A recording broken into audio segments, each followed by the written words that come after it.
Billy Paul was a jazz vocalist for a very long time. And even the stuff that he did with Philly International, even though it was R&B and disco, it still had jazz elements to it because his voice, just an unmistakable voice. If you ever heard a Billy Paul song before, you know who Billy Paul is. But there's one song in particular that's on this countdown that makes it very clear.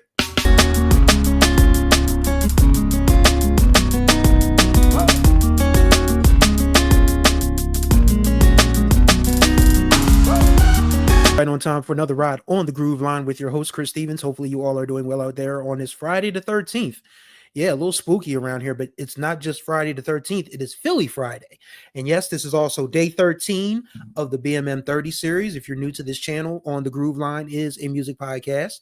We'll be talking about music from the past, present, and future with a jazz, R&B, hip-hop, disco, EDM, funk slant to it. And June is Black Music Month, so this is day 13 of the BMM 30 series. So we're almost halfway there. This is a long ride, but it's a ride you guys are going to enjoy. So like I said, it is Philly Friday. Last week, I talked about the drama that split MFSB in half and changed the trajectory of Philadelphia International Records for the second half of the 70s. Today, however, I did want to talk about a Philly legend who was it was interesting because Philly International took on a lot of older acts getting started. I mean, the OJs had been around for a while. Harold Melvin and the Blue Notes had been around for a while.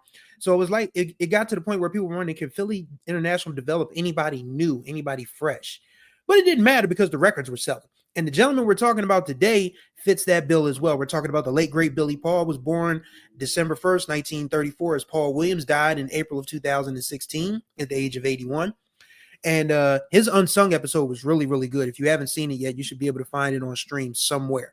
But Billy Paul was a jazz vocalist for a very long time. And even the stuff that he did with Philly International, even though it was R&B and disco, it still had jazz elements to it because his voice, just an unmistakable voice. If you ever heard a Billy Paul song before, you know who Billy Paul is. But there's one song in particular that's on this countdown that makes it very clear.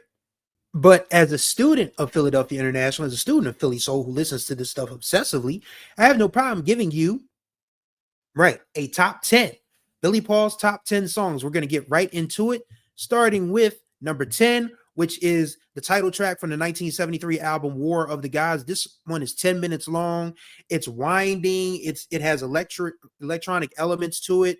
It's about, the war of different entities like politics, gangs, because gang life in Philadelphia back in the day used to be real thick. So this song covers all of those elements, and the instrumentation itself, it just takes you to another. I mean, just look at the album cover, for crying out loud. For 1973, that is one shocking looking album cover, and it's a full pullout. I may share the full pullout when I post this on other elements of social media. But yeah, the War of the Gods album cover is one of the best of the 70s, and it was one of the best albums of the 70s because it's an introspective look at not just the world, but the man looking out at the world. And that's what Billy Paul is on War of the Gods. So that's number 10.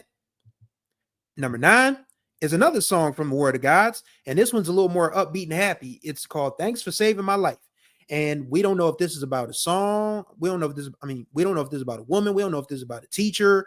We don't know if it's about a parent, a neighbor, but maybe it's about music. But yes, Thanks for Saving My Life. It's a very fun little upbeat song. Thanks for saving my life. Like, you just get in this really good mood, this little swing happy mood when you listen to it. So that's another great song from Billy Paul. That's number 9 on the countdown. Number 8 is one of his first big hits with Kenny Gamble and Leon Huff, called Ebony Woman. And if you're wondering if that young lady, that beautiful young woman on the cover of this 1973 reissue looks familiar, you would be correct, because that is Grace Jones. That is Grace Jones, one of her first modeling gigs. The Ebony Woman first came out in 1970, but when Billy Paul first really blew up after that one song that we'll talk about in a minute, they reissued the Ebony Woman album, because the Ebony Woman album was on Neptune Records. But when Neptune closed down and Kenny and Leon formed Philly International, they brought Billy Paul along for the ride. So they just reissued the album that they did on Neptune because, the 70s was huge on Black awareness. You had Black women wearing afros, Black people being resolute and solid and proud in their Blackness. So yes, that is young Grace Jones on the cover of the Ebony Woman reissue. But yes, Beautiful song talking about the beauty of Black women. Highly recommend it. It's just very dreamy and lush and laid back, and it's a beautiful song.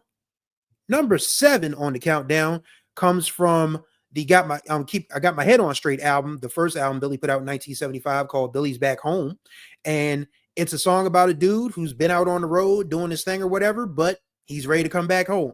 And it's just, the hook is just so memorable. Billy's back home. He's singing it. There's the Sweethearts of Sigma backing him up, and it's a fun song. I mean, it's not really fast. It's kind of mid lower tempo, but it's a song that if you just like to get a taste of what Philly International was doing back in those days in 1975, this is one of the perfect songs for it. Number 6 on our countdown is This Is Your Life. This is from his Philadelphia International debut, 1971's Going East. And this is a cover of a song written by Jimmy Webb, the same Jimmy Webb who wrote and put together By the Time I Get to Phoenix, which of course Isaac Hayes turned into a 20-minute song for one reason or another. But yeah, Jimmy Webb was a prolific songwriter back in those days. One of the best known versions of this is before Billy Paul's version is the one by the Fifth Dimension. But this was on Billy Paul's Philly International debut, and it's a cautionary tale about drugs and alcohol and all the things you shouldn't be doing as a teenager. And it's another one of those memorable hooks with his voice. This is your life. It's a great song. Great song. Number 5, we get into the top half now. Now, this is the song that drew the ire of Jesse Jackson, of all people, back in 1976. The song is called Let's Make a Baby. That's self-explanatory, right? Let's make a baby. And it's interesting because Kenny Gamble and Leon Huff, especially Kenny Gamble, he was on this, what we would call a hotep, sort of vibe now. But back then, it was just Black pride and Black awareness and all these things like, we need more babies. We need, more young soldiers and young women to, keep our legacy going. So this is one of those songs that Kenny and Leon wrote called Let's Make a Baby. It's really that simple. And Jesse Jackson thought it was a horrible song. He thought it was irresponsible, which is funny considering what we've found out about Jesse a little later on down the line when we talk about irresponsibility. Yeah. But yeah, this song really had Jesse Jackson, pushing back on sexually suggestive songs. And this was 1976. Again, this was in the middle of the sexual revolution of the 70s, third wave feminism. People were getting busy. Absolutely were getting busy. So what are you going to do to stop them? I mean, you can't, people may not listen to the music, but they still going to find each other in the street somewhere. You just can't stop people from doing what they're going to do. Billy Paul gave him a soundtrack. Why judge for it? Number 4 on the countdown. I wanted this song to be number 1, but I had to be objective in doing this countdown. But this is one of the earliest instances of a friends with benefits situationship. An early version of It's Complicated. It's called Love Buddies. Once again, it's from the Going East album, which came out in 1971. I love the album art on this, by the way. I mean, this is the single was Magic Carpet Ride. Love Buddies was the B-side. And B-sides are always an interesting thing to, listen to because you wonder what made, the record label choose that for a B-side. But this is one of those ones that Tony Brown used to play on Old School Thursdays all the time. You only come around when your love comes down. When I need you, you're never there. I guess I got selfish ways, so I wait for the day. Like, yeah. Like you can just listen to that song and realize that this is about a man who is basically emergency, slong in a glass. And he's not very happy with the arrangement, but he'll still do it anyway. That's what we are. That's what we are. Two love buddies. Dee Dee Sharp Gamble does a great cover of this song on the Happy About the Whole Thing album. I may do a Dee Dee Sharp Gamble episode one of these days because her story needs to be told as well. Number 3 on the countdown. This is another one I wanted to make number 1. Let the Dollar Circulate. This was the last single from the 1975 album, the second album that came out from Billy Paul in 1975. This came out in 76. And it's funny because 1976 is the bicentennial year. And this is a song about the negligence of American politicians and powers that be to make sure everybody eats. Like he's talking about, we got money to go to the moon and go to space, but people are paying their rent late. Is it all because of Watergate? Let the dollar circulate. Let the dollar circulate, circulate, circulate. And the horns on this one, man, the horns are an absolute jammington. Matter of fact, this one has been sampled by the late Jay Dillon. I think Jeezy also used Let the Dollar Circulate for something. Can't remember what, but I know Dilla's sample of it is the most famous. But yeah, Let the Dollar Circulate. Like the horns on Let the Dollar Circulate is one of those MFSB jams. And this is the, MFSB, I think this is one of the last ones that, the original MFSB played on before they split for Soul Soul, if I'm not mistaken. So yeah, Let the Dollar Circulate. It's a great, political song about, yeah, we celebrating 200 years of this damn country, but where's everybody's money? Why are we having people sleeping in the streets? Why are we, struggling and other people are getting by without reaching back to help? Great.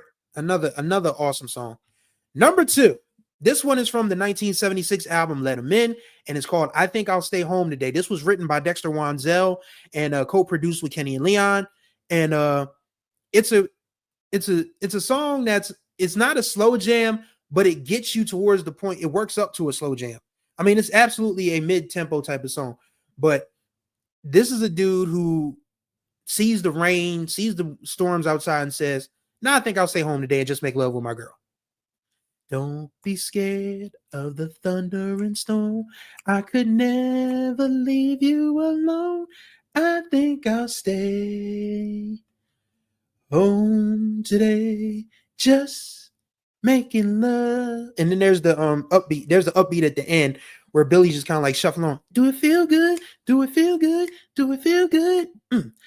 Give me your love. Give it up. Give it up. Give it up. Baby, give me your love. See, they was talking about that good thing back in 1976. So no surprises there.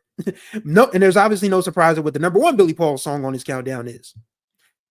Whew, Messy, Messy, Messy. Me and Mrs. Jones, released in September of 1972. And what more needs to be said about this song that hasn't been said already? It's the one that broke Billy Paul big time. It's the one that kind of established Kenny Gamble and Leon Huff as songwriters extraordinaire. This was also written by the late Carrie Gilbert, who was one of their chief lyricists. And it's a song that the story has been told 1,000 times. Kenny and Leon went into a cafe, saw a man and a woman coming in separately and said, yo, they got to be fooling around.